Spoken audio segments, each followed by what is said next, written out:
Welcome to HOA Debrief. This one escalated fast at the mailbox cluster. You are out of time. That is what Pamela Collins told me when I showed up at the Redwood Landing Estates Association Management Office in Salt Lake City on a Wednesday morning in June. She stood behind the reception counter wearing a red windbreaker with the hood up even though it was 92 degrees outside. One hand resting on a ring binder full of highlighted rules she called the standard. The other hand holding a laminated policy sheet she refused to hand over. I am a city bus driver who keeps odd hours, so I had just rolled out of bed an hour earlier after working the graveyard shift. My black hoodie was still damp with sweat from the walk across the parking lot. I held up my phone to show her the tow warning sticker someone slapped on my windshield while my car was parked in my own driveway, and she did not even look at it before she said I was out of time. I asked her what she meant by out of time. She opened the binder, flipped to a page covered in yellow highlighter, and tapped it twice with her index finger. She said the violation notice went out 3 days ago. I had 72 hours to submit a written appeal with a $50 records request fee, and the deadline passed at midnight last night. I told her I never received a violation notice. She said that is not her problem. I asked to see the notice. She said I could pay the records fee or lose my appeal. I put my phone on the counter, pulled up my bank app, and asked if she took Venmo. She said cash or check only, and the office does not open until 9, so technically I am early and she does not have to help me at all. I work nights driving the 215 line through downtown Salt Lake, so I know when someone is running a script to avoid accountability. I pulled a 20 and 2 10s out of my wallet, set them on the counter, and said I am paying the fee right now, so show me the records. She folded the bills without counting them, tucked them into the binder, and said she will process the request within 10 business days as allowed under the bylaws. I told her that is not how records requests work in Utah. She smiled and said, "If you want mercy, move somewhere without an HOA." That line stuck with me because 2 years ago a neighbor told me the same thing when I asked why they never fought a bogus parking fine. I am trying to sell the house, and the HOA is threatening disclosures and liens, so I cannot afford to let this slide. I asked Pamela if she could at least tell me what the violation was for. She said unauthorized overnight parking in a designated no parking zone. I asked her where the no parking zone is.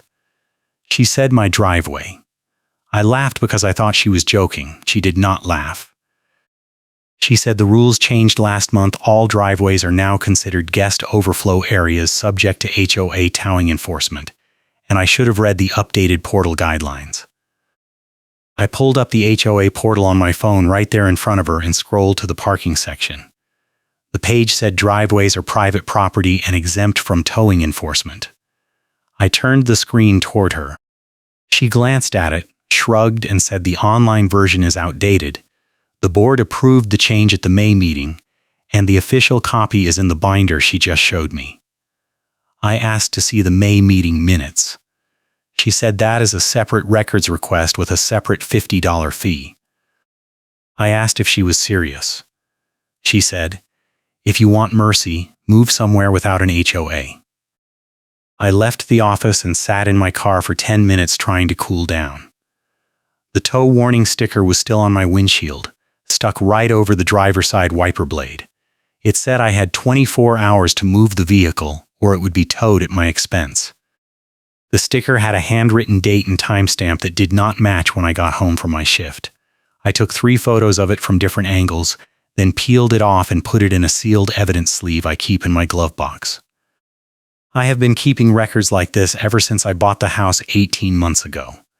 Because Redwood Landing is the kind of place where gray areas equal HOA power grabs, and I learned early that if you do not document everything, they will rewrite history in real time. The first time I noticed something was off was about 6 months after I moved in. A neighbor 2 houses down got hit with a $1,000 fine for painting their front door without prior approval. The neighbor showed me the approval email from Pamela, dated 3 weeks before the paint job, and the fine notice that claimed they never submitted a request. When the neighbor tried to forward the email to the board, the email disappeared from their sent folder. The neighbor told me Pamela claimed it must have been a phishing scam and the approval was never valid. The neighbor paid the fine because they could not afford a lawyer, and 2 weeks later they moved out. I asked another neighbor what happened. They said Pamela does this to people she does not like, and if you push back, she makes it worse. They told me the same thing the first neighbor told me. If you want mercy, move somewhere without an HOA. I started digging into the association history after that. Redwood Landing Estates Association has been around for 12 years, and Pamela has been the records custodian for 8 of them. She is not on the board, but she controls all the paperwork, processes every request, and sits in on every hearing. The board president is a retired dentist who shows up twice a year and rubber stamps whatever Pamela puts in front of him. The rest of the board rotates every election cycle. But Pamela stays because nobody else wants the job, and the bylaws say the custodian position is appointed, not elected. That means she has access to every violation, every complaint, every fine, and every appeal. And she is the only one who decides what gets kept and what gets lost. I called my friend Derek, who works in IT and verifies metadata and timestamps for a living. I told him what happened with the tow warning and the driveway parking rule that does not match the portal. He asked if I saved the sticker. I said yes. He said bring it to him tonight and he will check the metadata on the photos. I asked what he thought was going on. He said it sounds like someone is changing rules after the fact to justify fines, and if they are doing it to me, they probably did it to other people too. He said I should look for patterns, old complaints that got memory hold, people who left the neighborhood suddenly, anything that points to a system instead of a one-off mistake. That afternoon, I walked the neighborhood and knocked on 6 doors. 4 people did not answer. 1 person told me to leave them alone. The 6th person, a woman in her 60s who lives 3 streets over, invited me in and told me her story.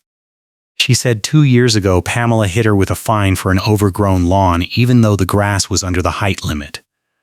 She said she measured it herself with a ruler and took photos, but when she appealed, Pamela claimed the photos were not timestamped and could have been taken anywhere. The woman said she requested the original inspection report to see who measured her lawn and when. Pamela told her the report was destroyed per the retention policy. The woman paid the fine and stopped fighting. She said Pamela later told her, if you want mercy, move somewhere without an HOA. I asked if she still had the photos. She said no. She deleted them after the appeal was denied. I asked if she remembered anything unusual about the fine notice.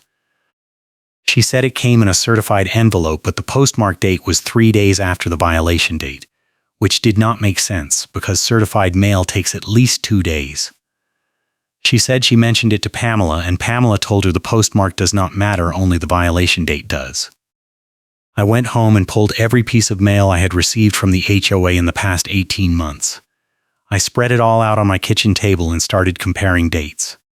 The first thing I noticed was that every violation notice I had ever received came in a plain white envelope with a printed label. But the tow warning on my windshield today was handwritten. The second thing I noticed was that the font on the tow warning did not match the font on any official HOA notice I had. The third thing I noticed was that the tow warning listed a company called Rapid Response Towing, but the HOA contract is with a different company called Metro Tow and Recovery. I called Metro and asked if they issued a warning for my address today. The dispatcher said no. They have not been called to Redwood Landing in 3 weeks. I asked if Rapid Response is a competitor. The dispatcher laughed and said Rapid Response shut down 2 years ago after they got caught taking kickbacks from an HOA manager in West Valley City. That is when I knew this was not a random mistake. Pamela was using a fake tow company name on a fake violation notice to pressure me into paying a records fee for documents that probably do not exist. I called Derek and told him what I found. He said that is fraud, and I need to document everything before she has a chance to cover her tracks.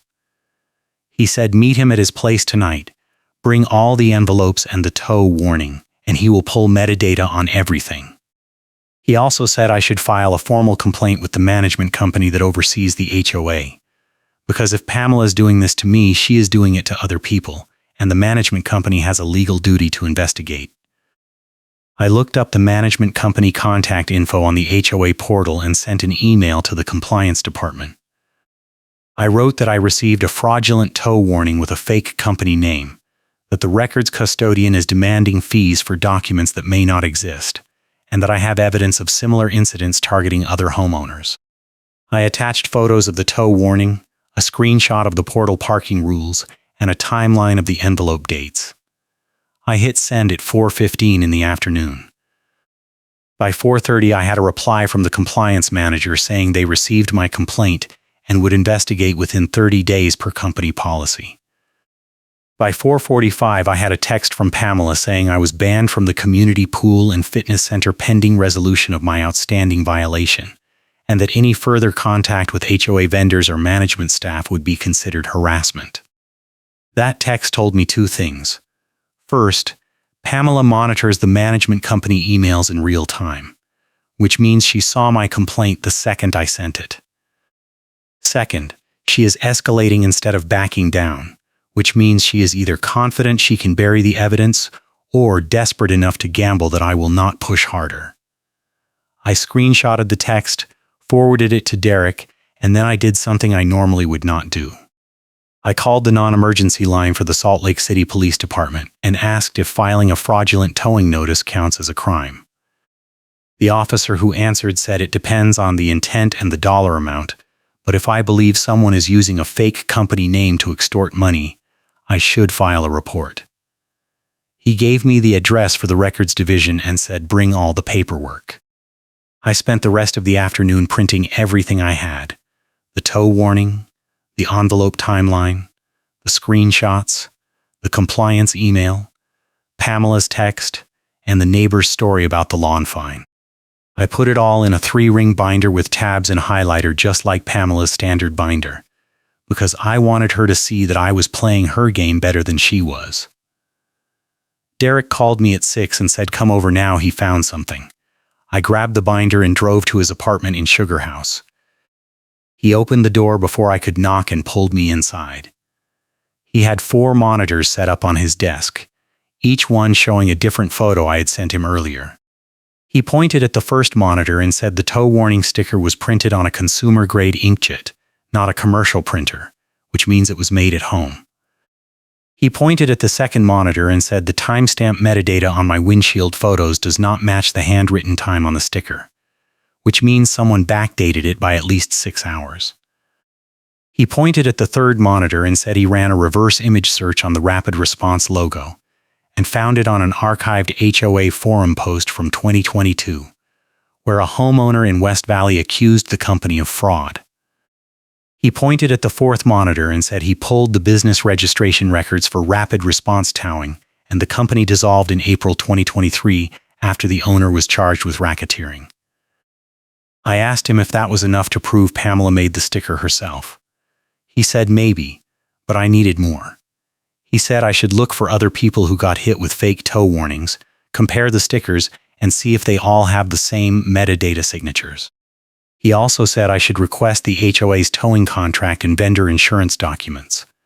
Because if Pamela is claiming the HOA has authority to tow from private driveways, there has to be a contract that spells out the scope.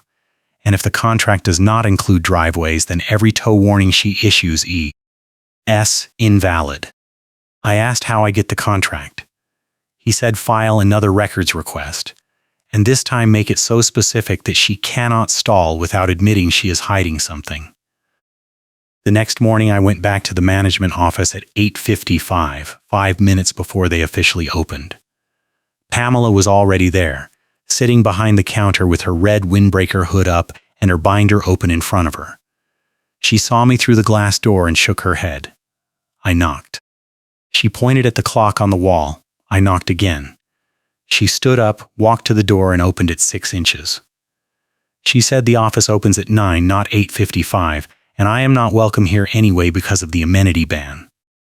I told her I am not here to use the amenities. I am here to file a records request under Utah Code Section 15-8-101. She said I already filed a request yesterday and it is being processed. I said this is a new request, and I am requesting 3 specific documents: the HOA towing contract with Metro Tow and Recovery, the board resolution authorizing the May parking rule change, and the certificate of insurance showing the HOA's coverage for towing enforcement on private property. If you are enjoying this story, hit that like button and subscribe for more HOA revenge where the paperwork becomes the weapon. She stared at me for 5 seconds without blinking. Then she said those documents are not public records and I do not have standing to request them. I pulled out my phone and read the statute verbatim. Any homeowner in good standing has the right to inspect and copy association records within 10 business days of a written request, and the association may charge a reasonable fee not to exceed the actual cost of copying. I asked her if I am still a homeowner in good standing. She said that depends on whether I pay my outstanding violation. I said I do not have an outstanding violation because the tow warning was issued by a company that does not exist. She said that is my opinion, and the board will decide at the hearing. I asked when the hearing is scheduled. She said today at noon, and if I do not show up, they will vote against me by default. That was the first time I realized she was setting a trap. The hearing was in 3 hours. I had not received any official notice, and she was counting on me either missing it or showing up unprepared so the board could rubber stamp whatever she put in front of them. I asked her where the hearing was. She said the community room at the clubhouse. I asked if I could bring a witness. She said only homeowners are allowed. I asked if I could record the hearing. She said no recording devices per board policy. I asked for a copy of that policy. She said it is in the binder, and I can read it at the hearing if I show up on time. Then she closed the door and locked it. I stood there for another minute watching her through the glass. She sat down, opened her binder, and started writing something with a pen. She did not look up again. I called Derek from the parking lot. I told him about the hearing and the insurance document request. He said the insurance request was smart, because if the HOA does not have liability coverage for towing private property, then they are personally liable for any wrongful tow, and that exposure would force the management company to step in. He said I should also request the HOA's fidelity bond, because if Pamela is collecting fees and not depositing them properly, that is embezzlement, and the bond would cover it. He said go to the hearing, record it anyway, and make her repeat her claims on the record so she cannot change her story later. I said she banned recording devices. He said she does not have the authority to ban recording devices in a quasi-judicial proceeding, and if she tries to enforce that rule, it is evidence of procedural misconduct. He said he would come with me as a witness even if she kicks him out, because just being there would put pressure on her to follow the rules. I went home and changed into clean clothes. I put on a blue visor, grabbed my binder, and loaded the tow warning photos onto a tablet in case I needed to present them on a bigger screen. Derek picked me up at 11:30 and we drove to the clubhouse. The community room was a windowless box with folding tables arranged in a U shape and a projector screen on the far wall. The board president was already there, sitting at the center table with a cup of coffee and a stack of papers. Pamela was setting up a laptop at the side table. 2 other board members I did not recognize were sitting in the back corner on their phones. Derek and I walked in and sat down in the front row of folding chairs facing the tables. Pamela looked up and said Derek is not a homeowner and he has to leave. Derek said he is here as my guest and observer. Pamela said guests are not allowed at hearings. Derek said the bylaws do not prohibit observers at quasi-judicial hearings, and if she wants to remove him, she needs to cite the specific rule. Pamela looked at the board president. The board president shrugged and went back to his coffee. The hearing started at 12:05. The board president said this is a violation hearing for unauthorized overnight parking in a designated no parking zone, and the homeowner has 15 minutes to present his case. I asked if I could see the violation notice that was supposedly sent to me. Pamela handed the board president a single sheet of paper. He glanced at it and passed it to me. It was a standard HOA violation form with my name, address, and the violation description: parked vehicle in driveway overnight in violation of updated parking policy. The form was dated 3 days ago, the same date Pamela claimed the notice was mailed. I checked the bottom of the form for a signature. It was blank. I asked who issued the violation. Pamela said she did, acting in her capacity as records custodian and compliance officer. I asked if the compliance officer has the authority to issue violations without board approval. She said yes, per the bylaws. I asked to see that section of the bylaws. She said it is in the binder and I can request a copy after the hearing. I opened my binder and pulled out the portal screenshot showing the parking rules. I said the portal clearly states that driveways are private property and exempt from towing enforcement. Pamela said the portal is outdated and the board approved a rule change at the May meeting.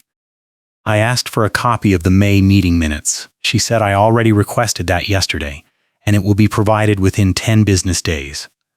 I said that does not help me today, and if the board is going to vote on a violation based on a rule I have never seen, that is a due process problem. The board president said the rule change was properly noticed and approved, and it is not the board's fault if I did not attend the meeting. I asked if the meeting notice was posted on the portal. Pamela said yes. I pulled up the portal on my tablet and navigated to the meeting notices page. The most recent notice was from April. There was no May notice. I turned the screen toward the board president. He looked at Pamela. She said the notice must have been taken down after the meeting per the retention policy.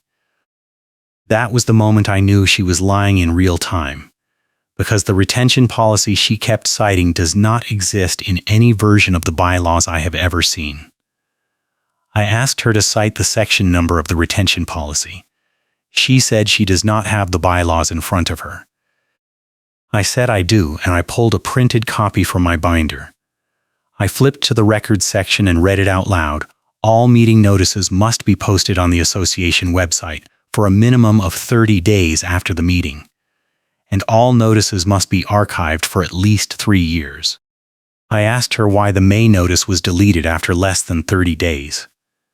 She said it was not deleted. It expired. I asked what that means. She said the portal has an automatic expiration feature that removes old notices. I asked who controls that feature. She said she does, as the portal administrator. I asked if she manually expired the May notice. She said she does not remember. Derek leaned over and whispered, she just admitted she controls the portal and she deleted the notice. I nodded. I turned back to the board president and said I have evidence that the violation notice I received is fraudulent. I pulled out the sealed evidence sleeve with the tow warning sticker inside. I said the sticker lists a company called Rapid Response Towing, which dissolved 2 years ago, and the sticker was printed on a home inkjet printer, not a commercial printer. I said I have metadata analysis from an IT professional showing the sticker was backdated by at least 6 hours. Pamela stood up and said I do not have standing to present evidence because I did not submit it in advance per the hearing procedures. I asked to see the hearing procedures. She said they are in the binder. I said the binder is not a public document and I have never been given access to it, so any procedures in the binder are unenforceable. The board president said that is enough, and he is ready to vote. I said I am not finished presenting my case. He said my time is up. I checked my phone. It had been 8 minutes. I said I am requesting a continuance so I can obtain the documents Pamela is refusing to provide, specifically the May meeting minutes, the towing contract, and the certificate of insurance. The board president said continuances are granted at the board's discretion, and he does not see a reason to delay. I said the reason is that I am being charged with violating a rule that I have never seen, enforced by a company that does not exist, based on a notice that was backdated and printed at home. Pamela said I do not need proof, I have paperwork and vibes. I stared at her. She said it again, I do not need proof, I have paperwork and vibes. Derek pulled out his phone and started recording. Pamela saw him and said recording is prohibited. Derek said he is recording for his own notes, and there is no enforceable rule prohibiting recording in a quasi-judicial proceeding. The board president said everyone needs to calm down and we are going to vote right now. I said I am filing a formal objection on the record. He said noted, and the board votes to uphold the violation and assess a $200 fine plus a $50 daily penalty until the vehicle is moved from the driveway. I asked where I am supposed to park if my driveway is now a no parking zone. Pamela said on the street or in a guest spot. I said all the guest spots are full and the street has alternate side parking rules that change every day. She said that is not the HOA's problem. I asked if I could appeal the decision. The board president said yes, I have 10 days to submit a written appeal with a $100 appeal fee. I asked if the appeal fee is in addition to the $50 records request fee I already paid yesterday. He said yes. I asked where that money goes. He looked at Pamela. She said fees are deposited into the HOA operating account per standard procedure. I asked for a receipt for the $50 I paid yesterday. She said receipts are issued quarterly with the account statements. I said that is not standard procedure for cash transactions, and I want a receipt today. She said she will mail me one within 10 business days. Derek and I walked out of the hearing and stood in the clubhouse parking lot. He said the whole thing was a sham and I should file a complaint with the Utah Department of Commerce because the HOA is operating outside the statutory framework and Pamela is embezzling fees. I said I am more worried about the daily penalty because if I do not move my car within 24 hours, I am looking at a $50 per day fine that will turn into a lien, and if I am trying to sell the house, a lien will kill the sale. He said do not move the car, because moving it is an admission that the rule is valid, and once you admit that, you lose leverage. He said park the car on the street tonight, take photos showing it is legally parked, and then move it back to the driveway tomorrow morning before Pamela can issue another violation. I said that is just going to make her escalate. He said good, let her escalate, because the more she escalates, the more evidence you have for the fraud complaint. I drove home and moved my car to a street spot 3 blocks away. I took photos showing the street sign, the curb, and the timestamp. Then I walked back to my house and checked the mailbox. There was a certified envelope from the HOA waiting for me. I signed for it and opened it on my front porch.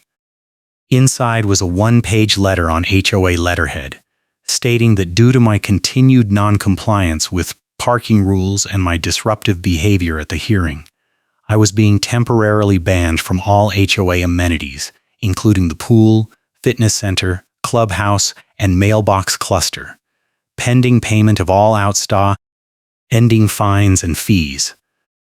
The letter was signed by the board president and dated yesterday, which meant it was written before the hearing even happened. That told me the hearing was a formality, and the board had already decided to rule against me no matter what I said. I called Derek and read him the letter. He said the mailbox cluster ban is illegal, because mailboxes are considered essential services and the HOA cannot restrict access to mail delivery. He said take a photo of the letter, forward it to the management company compliance department, and then go to the mailbox cluster tomorrow and see if they actually try to enforce the ban. I said, what if Pamela is waiting there to confront me? He said even better, because then you have her on video attempting to deny you access to your mail, and that is a federal offense. I asked if he was serious. He said 100% serious, and if she tries it, call the police immediately. That night I could not sleep. I kept thinking about the neighbor who told me Pamela did the same thing to her 2 years ago. The lawn fine with the backdated postmark and the destroyed inspection report. I wondered how many other people Pamela had targeted with fake violations, fake deadlines, and fake fees, and how much money she had collected that never showed up in the HOA account statements. I pulled up the association financials on the portal and started going through the quarterly reports. The reports showed income from dues, special assessments, and violation fees, but the violation fee line item was always a round number. $500 one quarter, $1,000 the next quarter, $1,500 the quarter after that.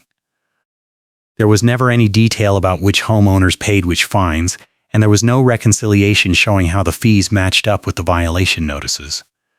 I downloaded every report going back 3 years and made a spreadsheet tracking the fee income. Over 3 years, the HOA collected $22,000 in violation fees, but I could only find records of about 15 actual violations in the meeting minutes. That meant there were at least $7,000 in fees that came from violations that were never discussed or approved by the board. I sent the spreadsheet to Derek and asked if that was enough to prove embezzlement. He said it is enough to trigger an audit, but I needed to get the bank statements to confirm that the fee deposits matched the reported income. He said the bank statements are definitely covered by the records request statute, and if Pamela refuses to provide them, that is grounds for a court order. I added the bank statements to my records request list and decided I would go back to the management office in the morning and hand deliver a new written request with the full list of documents, the May meeting minutes, the towing contract, the certificate of insurance, the fidelity bond, the bank statement SS for the past 3 years, and the detailed violation fee ledger showing which homeowners paid which fines. I knew Pamela would refuse, but I wanted her refusal in writing so I could take it to the compliance manager and force the management company to intervene. The next morning I got up early, printed the new records request on 2 pages with numbered line items, and drove to the management office at 8:45. I wanted to get there before Pamela had time to lock the door and claim the office was not open yet. When I pulled into the parking lot, I saw her red windbreaker through the glass door. She was standing behind the counter talking on her cell phone. I parked, walked to the door, and knocked. She looked up, saw me, and turned her back. I knocked again. She kept talking on the phone. I pulled out my phone and started recording through the glass. She saw me recording and hung up. Then she walked to the door and opened it. She said I am trespassing and she is calling the police. I said I am a homeowner submitting a written records request, and if she refuses to accept it, that is a violation of Utah Code Section 15-8-101. She said I already submitted 2 requests and she is still processing them. I said this is a supplemental request with additional items, and the statute does not limit the number of requests a homeowner can make. I held out the printed pages. She did not take them. I said I am placing the request on the counter, and if she destroys it, that is evidence of obstruction. I set the pages on the counter. She picked them up, glanced at them, and said the fee for this request is $300 because it involves multiple years of financial records. I asked her to show me the fee schedule. She said it is in the binder. I said the binder is not a public document, and any fee schedule that is not published on the portal is unenforceable. She said I can pay the fee or withdraw the request. I said I am not withdrawing anything, and if she refuses to process the request, I am filing a complaint with the Department of Commerce today. She dropped the pages on the counter and said I am wasting my time, because the board already voted to uphold the violation, and no amount of paperwork is going to change that. I said the vote was procedurally invalid because I was not given proper notice of the hearing, I was not allowed to present my full case, and the board voted before my time expired. She said I had my chance and I blew it. I said the hearing was scheduled for noon and I did not receive notice until the morning of the hearing, which violates the 14-day notice requirement in the bylaws. She said the notice was mailed a week ago and it is not her fault if the post office is slow. I said I never received a mailed notice, and the only reason I knew about the hearing was because she told me in person 3 hours before it started. She said that is my word against hers, and the board believes her. I said I have a witness who heard her tell me about the hearing, and I have a timestamp on my phone showing when the conversation happened. She said witnesses are not allowed at hearings. I said the witness was not at the hearing, the witness was in the parking lot when she told me about the hearing, and his testimony proves I did not receive advance notice. She said she does not care, and she is not processing any more of my requests until I pay all outstanding fines and fees. I nodded like I was losing, because I wanted her to get comfortable. Then I said I have one more question. I asked her if the HOA has liability insurance that covers towing enforcement on private property. She said, of course we do. I asked if she could provide me with a certificate of insurance so I could verify the coverage. She said that is covered by my pending records request, and she will provide it within 10 business days. I said I am asking right now, because I am considering filing a wrongful towing claim, and if the HOA does not have coverage, then the board members are personally liable. She stared at me for 3 seconds. Then she said the HOA has full coverage through a standard commercial policy, and I am bluffing. I said I am not bluffing, and if she provides the certificate today, I will verify the coverage and drop the issue. She said she does not have access to the insurance documents right now. I said I thought you were the records custodian. She said I am, but the insurance files are stored off-site. I said where off-site? She said at the management company headquarters. I said great, I will call them right now and request the certificate directly. She said they are not going to give it to me without her approval. I said the management company works for the HOA, not for her, and they have a legal duty to respond to homeowner requests. She said I am harassing her and she is ending this conversation. She walked to the door, opened it, and held it while staring at me. I picked up my records request pages and walked out. She slammed the door behind me and locked it. I stood in the parking lot for a minute, then I called the management company compliance department. The compliance manager answered on the second ring.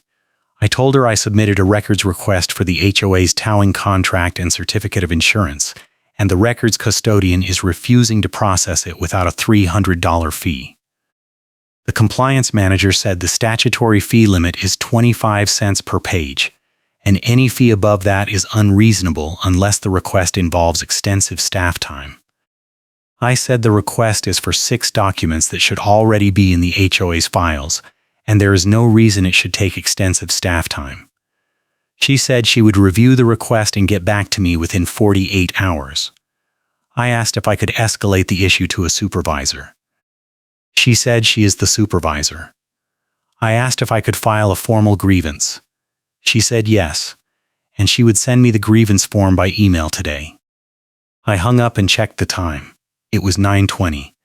I had 3 hours before I needed to be at work for my afternoon shift. I decided to use that time to go to the mailbox cluster and see if Pamela actually tried to enforce the amenity ban. The mailbox cluster was on the other side of the neighborhood, a 5-minute walk from my house. When I got there, I saw Pamela standing next to the cluster talking to 2 other homeowners. She saw me and waved. I walked over. She said good morning like nothing had happened. I said good morning back. I opened my mailbox with my key. She did not say anything. I pulled out 2 pieces of junk mail and a credit card offer. I closed the mailbox and started to walk away. She said, "Wait, I need to talk to you." I stopped. She said she reviewed my records request and she is willing to waive the $300 fee if I agree to drop the wrongful towing claim and pay the outstanding violation fine. I asked if that was an official settlement offer. She said it is a one-time courtesy. I asked if she was making the offer on behalf of the board or on her own authority. She said she has the authority to negotiate settlements per her role as records custodian. I said I would consider the offer and get back to her within 24 hours. She said I have until 5 p.m. today or the offer expires. I asked why the rush.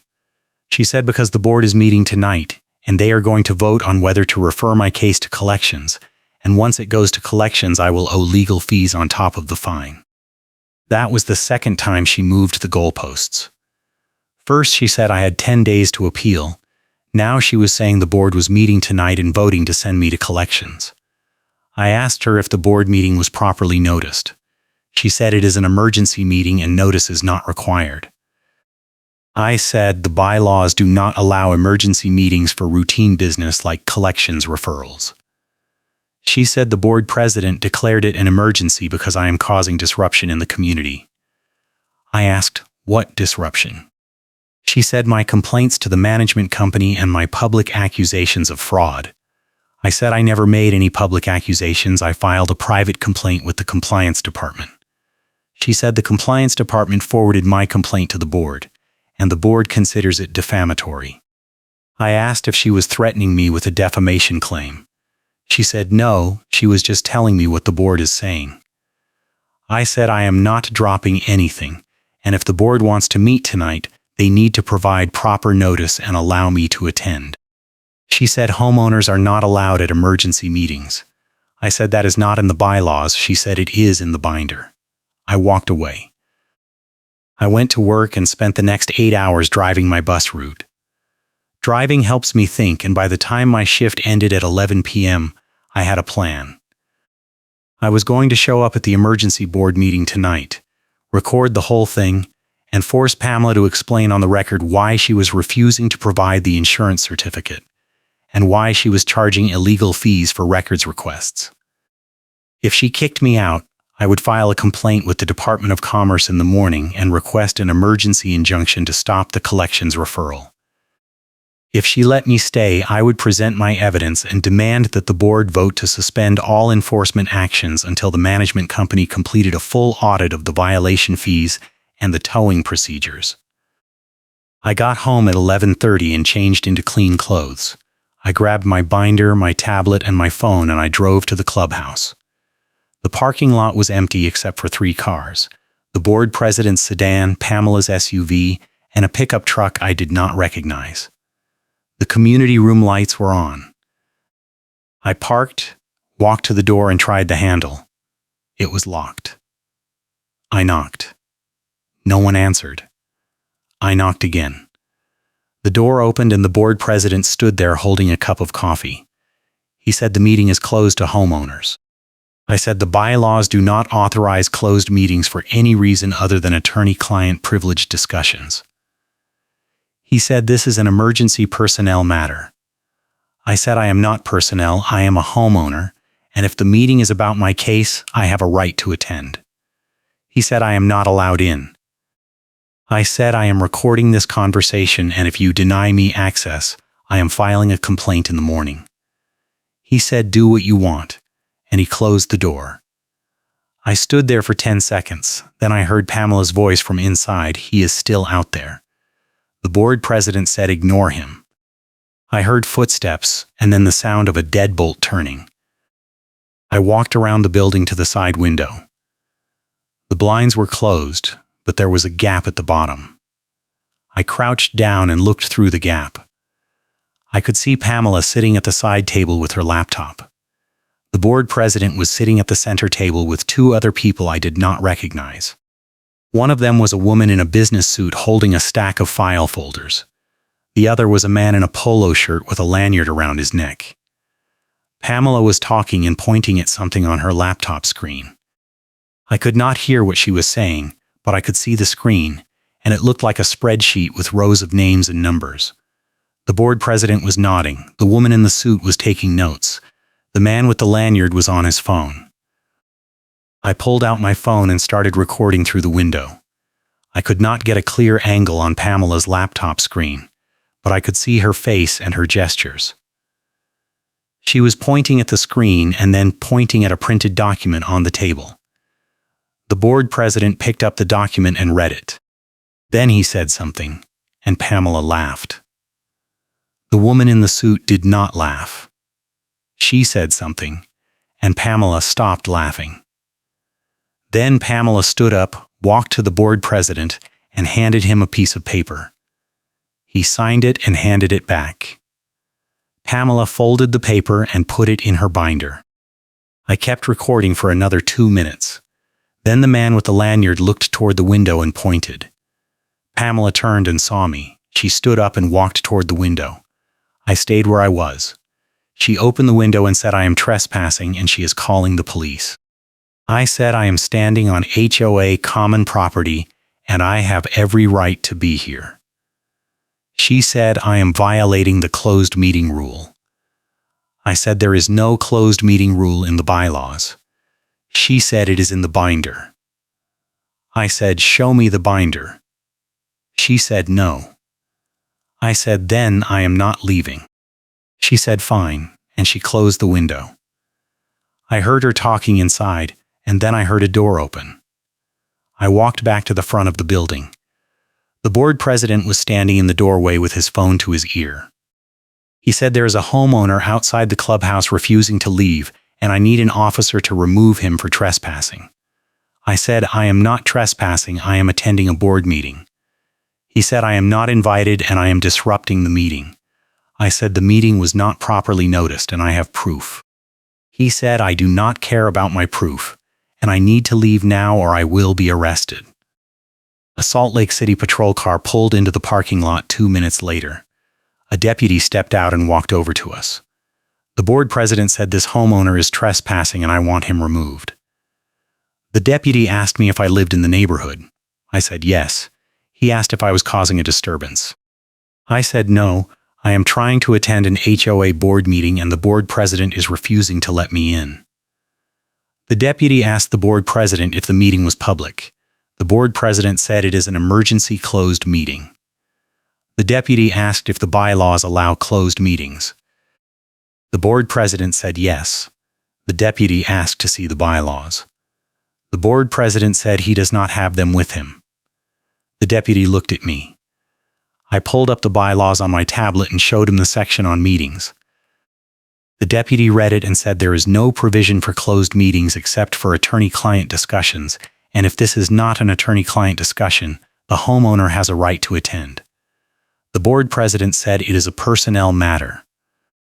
The deputy said the homeowner is not personnel. He is a homeowner, and unless there is a specific rule prohibiting him from attending, he has a right to be here. The board president said fine, he can attend, but he cannot record. The deputy said recording is allowed unless there is a specific rule prohibiting it. The board president looked at Pamela. She said there is a rule, it is in the binder. The deputy said show me the binder. She said she does not have to. The deputy said then I am not removing the homeowner, and if you want him gone you need to get a court order. The board president walked back inside and slammed the door. Pamela followed him. The deputy asked me if I wanted to press charges for false police report. I said not right now, but I might later. He said I have that right, and he gave me his card. Then he got back in his car and left. I stood in the parking lot for another minute, then I walked to the door and tried the handle. It was still locked. I knocked. No one answered. I knocked again. The board president opened the door and said the meeting is over and everyone is leaving. I said I want to see the minutes from tonight's meeting. He said there are no minutes because it was an emergency meeting. I said emergency meetings still require minutes per the bylaws. He said we did not take minutes. I said that is a violation of the statute. He said sue me, and he walked to his car. Pamela walked out behind him carrying her binder. I asked her what the board voted on. She said nothing. The meeting was informational only. I said I saw the board president sign a document. She said that was not a board action, that was a personnel form. I asked what kind of personnel form. She said none of my business. I said if it is related to my case, it is absolutely my business. She said it is not related to my case, and I need to stop harassing the board. Then she got in her SUV and drove away.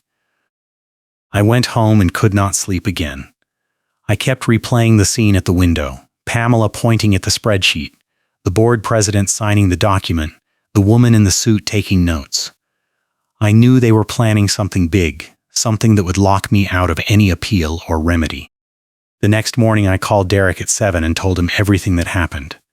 He said the emergency meeting was illegal, the closed session was illegal, and the lack of minutes was illegal, and I should file a complaint with the Department of Commerce immediately. He said I should also request an emergency hearing to stop any collection action until the management company completes an audit. I said I do not have time to file anything because Pamela gave me until 5 p.m. today to accept her settlement offer, or the board votes to send me to collections tonight. He said do not accept the offer, because accepting it is an admission that the violation was valid. He said instead, I should send a letter to the board president and the management company compliance manager stating that any collection action taken without proper notice and due process will result in a lawsuit for wrongful lien and defamation. I said, what if they ignore the letter? He said, then you have proof that they acted in bad faith, and that proof will be worth a lot when you file the lawsuit. I spent the morning drafting the letter. I kept it short and factual. I did not receive proper notice of the violation. I was not given a full opportunity to present my case at the hearing. The board meeting last night was not properly noticed, and any collection action taken without correcting these procedural violations would be illegal and subject to damages. I sent the letter by email to the board president, the management company compliance manager, and Pamela at 9:15 a.m. By 9:30, I had a reply from Pamela saying I missed the settlement deadline and the board would proceed with collections. I replied and pointed out that the deadline was 5 p.m. today, not 9 a.m. She replied and said she moved the deadline up because I was uncooperative last night. I replied and said moving the deadline after the fact is another example of arbitrary enforcement, and I am adding it to my complaint. She did not reply again. At 10 a.m., I got a call from the management company compliance manager. She said she reviewed my complaint and she agreed that the records request fees were excessive and the hearing notice was insufficient. She said the management company was going to conduct an internal audit of the HOA's enforcement procedures and financial records, and all collection actions would be suspended until the audit was complete. I asked how long the audit would take. She said approximately 30 days. I asked if the daily penalty would continue to accrue during the audit. She said no, all penalties were frozen as of today. I asked if the amenity ban would be lifted. She said yes, effective immediately. I asked if I would get a refund of the $50 records request fee I paid on Wednesday. She said the fee was valid, but the management company would process my pending records requests at no additional charge. I asked when I would receive the documents. She said within 10 business days. I said that is the same timeline Pamela gave me. She said the difference is that the management company is now handling the request directly, not Pamela. I hung up and immediately called Derek. I told him the management company was doing an audit and suspending all collection actions. He said that is a huge win, because it means the management company sees liability exposure and they are trying to get ahead of it. He said I should keep pushing for the insurance certificate and the bank statements, because those documents will show whether the HOA has coverage for wrongful towing and whether Pamela has been pocketing fees. I said the compliance manager said they would provide all the documents within 10 business days. He said do not trust that timeline, because the management company might drag it out hoping I lose interest. He said I should file a formal records request with the State Department of Commerce and copy the management company so they know I am serious. I said I will do that today. That afternoon, I went to the Department of Commerce website and downloaded the HOA complaint form. I filled it out with details about the excessive fees, the insufficient hearing notice, the illegal closed meeting, and the refusal to provide the insurance certificate. I attached copies of all my records requests, Pamela's responses, the hearing notice, the certified letter banning me from amenities, and the email exchange about the settlement deadline. I submitted the complaint online and got a confirmation number. The website said a compliance officer would contact me within 15 business days. 3 days later, I got a call from a compliance officer named Rachel. She said she reviewed my complaint, and she found multiple violations of the HOA statutes, including excessive records fees, inadequate hearing notice, and improper closed meetings. She said the department was opening a formal investigation, and Pamela would be required to provide all requested documents within 5 business days or face penalties.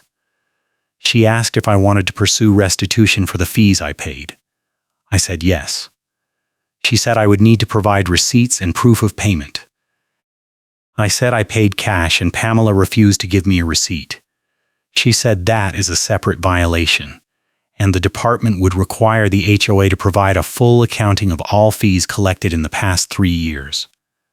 I asked what kind of penalties the HOA could face. She said fines up to $5,000 per violation, plus suspension of the HOA's corporate status if the violations were willful. I asked if Pamela could be held personally liable. She said yes if the investigation found evidence of fraud or embezzlement. I hung up and felt something I had not felt in 2 weeks, hope. I knew the investigation would take time, but I also knew that Pamela was now on the defensive and she could not stall anymore. The next day I got an email from the management company compliance manager with a link to a secure file folder. The folder contained the May meeting minutes, the towing contract, the certificate of insurance, and the bank statements for the past 3 years. I downloaded everything and started reading. The May meeting minutes showed that the board never voted on a parking rule change. The agenda listed parking enforcement as a discussion item, but the minutes said the board decided to table the issue pending legal review. That meant Pamela had lied about the rule change, and every violation she issued based on that rule was invalid. I kept reading. The towing contract was between the HOA and Metro Tow and Recovery, and it specifically stated that towing was only authorized from common areas, guest parking, and fire lanes. Private driveways were not included. The certificate of insurance showed that the HOA's liability policy excluded coverage for towing enforcement on private property.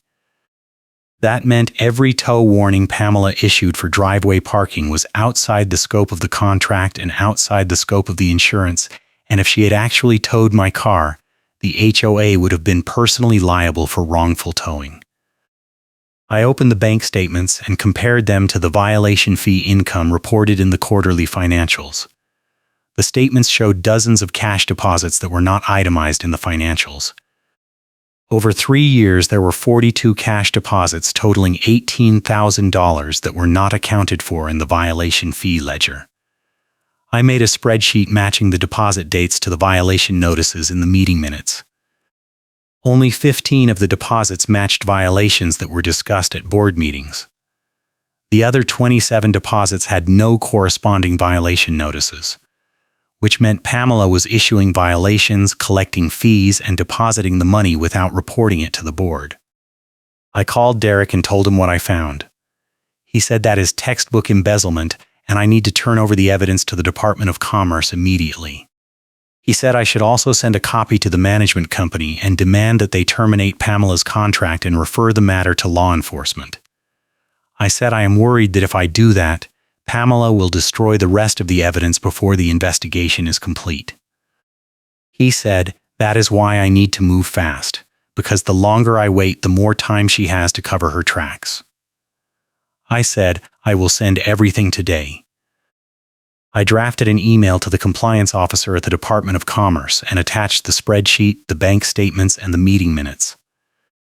I explained that the documents showed $18,000 in unaccounted cash deposits and 27 violations that were never reported to the board. I said I believed Pamela was issuing fake violations, collecting fees, and pocketing the money.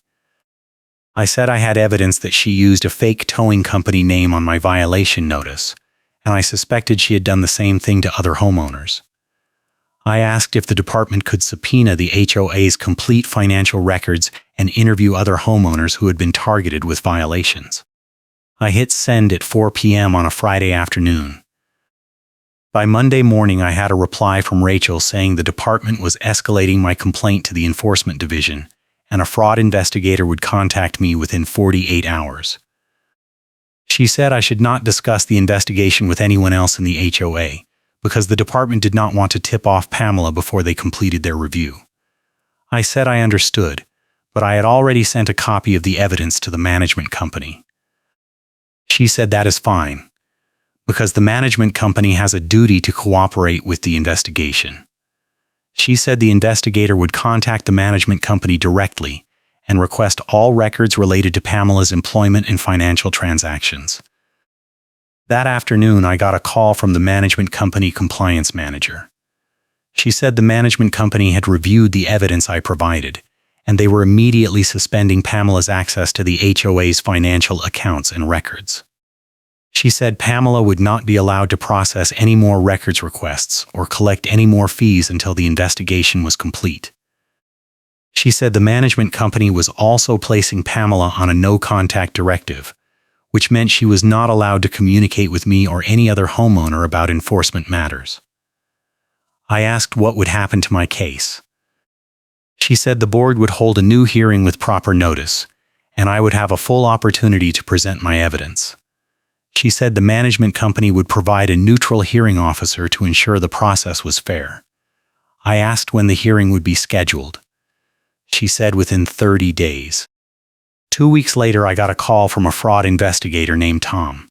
He said he had reviewed the bank statements and the violation ledger, and he confirmed that there were significant discrepancies between the deposits and the reported income. He said the department had subpoenaed the HOA's complete financial records going back 5 years, and they were conducting interviews with current and former board members. He said he also wanted to interview me and get a full statement about my interactions with Pamela. I said I am happy to cooperate. He said he would send me a formal interview request within a week, and I should bring all the documents I had collected, including the tow warning sticker, the records request responses, and the email exchanges. 3 weeks later, I got a notice in the mail that the board was holding a new hearing on my parking violation. The notice was mailed 14 days in advance and included a detailed agenda, a copy of the violation notice, and a list of documents the board would consider. The notice said I could bring witnesses, present evidence, and record the hearing. The hearing was scheduled for a Thursday evening at 7 p.m. in the community room. I called Derek and asked if he could come as my witness. He said yes. I asked if I should bring the evidence about Pamela's financial discrepancies. He said no, because the hearing is only about the parking violation, and if I bring up the fraud investigation, the board might claim I am trying to intimidate them. He said I should focus on proving that the violation was invalid because the rule change was never approved and the tow warning was fake. The night of the hearing, I showed up at 6:45 with Derek, my binder, and my tablet. The community room was set up the same way as the first hearing, but this time there was a woman in a business suit sitting at the side table. She introduced herself as the neutral hearing officer appointed by the management company. She said her role was to ensure the hearing followed proper procedures and that both sides had a fair opportunity to present their case. She said the board would vote at the end of the hearing, but she would issue a written recommendation based on the evidence. The board president opened the hearing at 7 p.m. He said this is a rehearing of the parking violation issued on June 12th, and the homeowner has 30 minutes to present his case. I stood up and said I am requesting that Pamela not be allowed to participate in the hearing, because she is under investigation for fraud and she has a conflict of interest. The hearing officer said Pamela is not present tonight, and the board has appointed a temporary records liaison to provide documents if needed. I said thank you. Then I started my presentation. I pulled up the May meeting minutes on my tablet and showed the board that the parking rule change was tabled pending legal review. I said the minutes proved that the rule Pamela cited in the violation notice was never approved, which meant the violation was invalid. I pulled up the towing contract and showed the board that private driveways were not included in the scope of Metro Tow's authority. I said that meant the tow warning was issued without authorization. I pulled out the sealed evidence sleeve with the tow warning sticker and showed the board that the sticker listed a fake company that dissolved 2 years ago. I said I had metadata analysis proving the sticker was printed at home and backdated by at least 6 hours. I said the sticker was fraudulent and the violation was fabricated. The board president asked if I had any other evidence. I said yes. I pulled up the certificate of insurance and showed the board that the HOA's liability policy excluded coverage for towing on private property. I said that meant the HOA had no authority to enforce parking rules on driveways, and any attempt to tow my car would have resulted in personal liability for the board. I said I was not asking for the violation to be reduced or modified. I was asking for it to be dismissed entirely, and for the HOA to issue a written correction stating that the violation was issued in error. The board president looked at the hearing officer. She said the evidence is clear that the parking rule was never approved, and the tow warning was issued without proper authority. She said the violation should be dismissed and the homeowner should receive a refund of any fees paid. The board president said he needed to confer with the other board members. They stepped out of the room for 5 minutes. When they came back, the board president said the board votes to dismiss the violation, refund the $50 records request fee, and issue a written correction. He said the correction would be mailed to me within 7 days. I asked if the correction would be sent to all homeowners. He said no, only to me. I said that is not good enough, because Pamela issued violations to other homeowners using the same fake rule, and they deserve to know the rule was never valid. The hearing officer said the homeowner has a point, and the board should consider issuing a community-wide notice. The board president said he would discuss it with the management company. The hearing ended at 8:15. Derek and I walked out to the parking lot. He said that went better than he expected, and I should follow up with the management company to make sure they actually send the community-wide notice. I said I will. He said I should also follow up with the fraud investigator to make sure they include the hearing outcome in their report, because it proves that Pamela was issuing fake violations and the board was rubber stamping them without review. 2 weeks later, I got a certified letter from the management company. The letter said the HOA was sending a written correction to every homeowner retracting the driveway parking rule and apologizing for any confusion. The letter said the board had voted to suspend all enforcement actions pending a full review of the HOA's policies and procedures. The letter said Pamela Collins was no longer employed as the records custodian, and all records requests should be directed to the management company. The letter said the HOA's financial records were under review by an independent auditor, and the results would be shared with homeowners within 60 days. I called Derek and read him the letter. He said that is a total win, because the HOA is admitting they screwed up, Pamela is gone, and the audit will expose all the missing fees. I said I want to know what happened to the $18,000. He said the audit will tell you, and if the money is missing, the HOA's fidelity bond will cover it.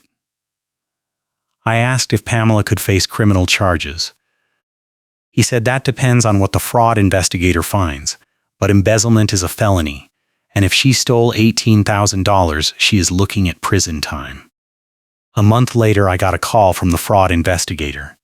He said the investigation was complete and the department had referred the case to the Salt Lake County District Attorney for prosecution.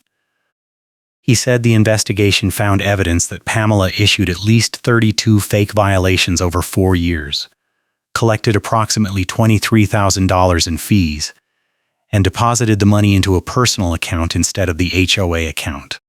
He said the investigation also found evidence that Pamela altered meeting minutes, backdated notices, and used a fake towing company name to intimidate homeowners.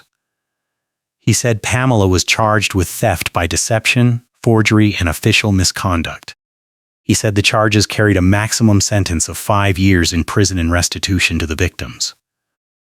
I asked what would happen to the HOA. He said the HOA would have to reimburse all the victims using the fidelity bond, and the management company would likely terminate its contract unless the HOA implemented new financial controls. He said the department was also requiring the HOA to adopt new bylaws that limit the records custodian's authority and require board approval for all enforcement actions. I asked if I would get my money back. He said yes. The restitution order would require Pamela to repay all the fees she collected, and if she could not pay, the fidelity bond would cover it. I hung up and sat at my kitchen table for a long time.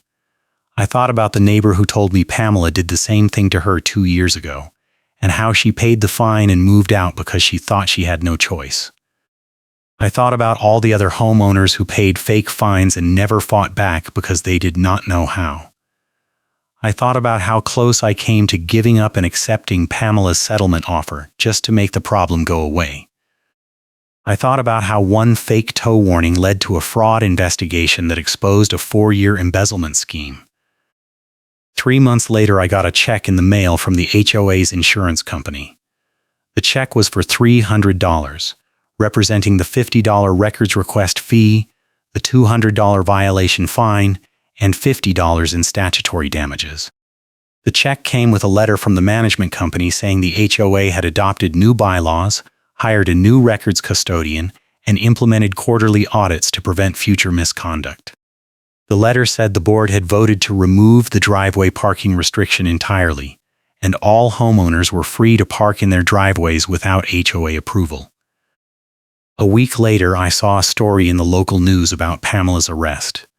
The article said she pleaded guilty to theft and forgery and was sentenced to 2 years in prison and 5 years of probation. The article said she was ordered to pay $23,000 in restitution to the HOA and its homeowners. The article quoted the prosecutor saying Pamela had abused her position of trust and targeted vulnerable homeowners who did not know their rights. The article quoted the judge saying Pamela's conduct was a betrayal of the community and a stain on the HOA system. I printed the article and put it in my binder next to the tow warning sticker and the fake violation notice. Then I called Derek and told him the news. He said Pamela got what she deserved, and I should be proud that I did not give up. I said I am just glad it is over. He said it is not over, because I still have to sell the house. I said that is true, but at least now I do not have a lien hanging over me. He said that is the real win, because without the lien, I can get a clean title and close the sale. I said I already have an offer, and the buyer wants to close in 30 days. He said congratulations, and I should take the buyer out for a beer to celebrate. I said I will. A month later, I closed on the house and moved to a neighborhood without an HOA. The first thing I did was park my car in my driveway and leave it there for a week, just because I could. The second thing I did was throw away my binder full of violation notices and meeting minutes, because I did not need them anymore. The third thing I did was call the neighbor who told me her story about the lawn fine. I told her what happened with Pamela and the fraud investigation. She said she was glad someone finally stood up to her, and she wished she had fought back instead of paying the fine. I said it is never too late to file a claim for restitution, because Pamela's sentencing order covered all victims going back 5 years. She said she would look into it. I said I hope you do. I still think about the whole thing sometimes. I think about how Pamela used her position to run a 4-year scam, and how she almost got away with it because most people do not keep records and most people do not push back. I think about how one fake tow warning turned into a records request that exposed contradictions and edits, and how those contradictions led to an audit that caught her red-handed. I think about how the HOA had to send a correction email retracting the smear, and how Pamela got placed on a no-contact directive by management before she was arrested and sentenced. I think about the neighbor who said, if you want mercy, move somewhere without an HOA, and how Pamela said the same thing to me twice before her own clip proved the opposite of her claim and her paperwork and vibes fell apart under scrutiny. I am glad I kept records. I am glad I did not give up. I am glad I had a friend who knew how to verify metadata and timestamps. I am glad the management company stepped in when they saw the liability exposure. I am glad the Department of Commerce took my complaint seriously and opened a real investigation. I am glad the fraud investigator did his job and referred the case for prosecution. I am glad the judge sentenced Pamela to prison and ordered restitution. I am glad I got my money back and sold the house without a lien. I am glad I moved to a neighborhood where I can park in my driveway without worrying about fake tow warnings and bogus fines. But most of all, I am glad I fought back. Glad you stayed for the whole story.